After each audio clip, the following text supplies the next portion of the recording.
Di tengah sorotan tajam publik terhadap kondisi ekonomi nasional, sosok Menteri Keuangan Purbaya Yudi Sadewa kembali mencuri perhatian.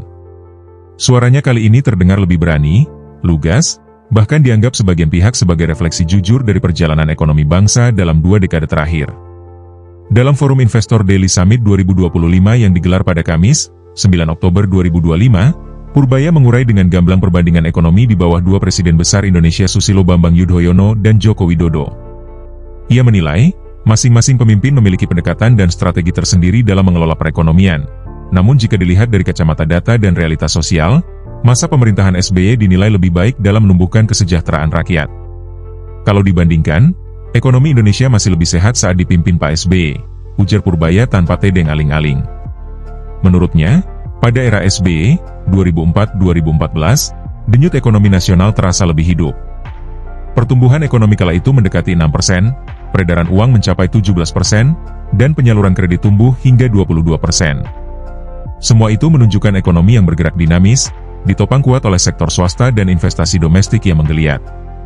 Purbaya menegaskan, di masa itu rakyat menikmati kemakmuran yang nyata meski infrastruktur fisik tidak sebanyak sekarang.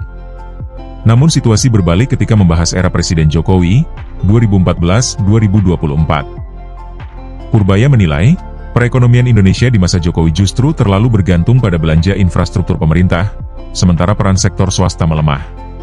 Pertumbuhan ekonomi pun melambat di kisaran 5%, peredaran uang menurun ke 7%, dan kredit jatuh di bawah 10%. Menurutnya, ini menunjukkan adanya mesin ekonomi yang mulai kehilangan tenaga. Mesin ekonomi kita jadi pincang karena sektor swasta lamban bergerak, kata Purbaya menegaskan.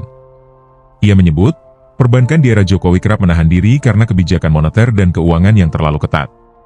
Sorotan lain yang tak kalah hangat adalah soal utang negara. Sejak era Jokowi, Indonesia mencatat lonjakan pinjaman yang fantastis menembus 9.138 triliun rupiah, angka yang bagi sebagian rakyat terasa seperti beban berat di pundak bangsa. Download Tribun X sekarang, menghadirkan lokal menjadi Indonesia.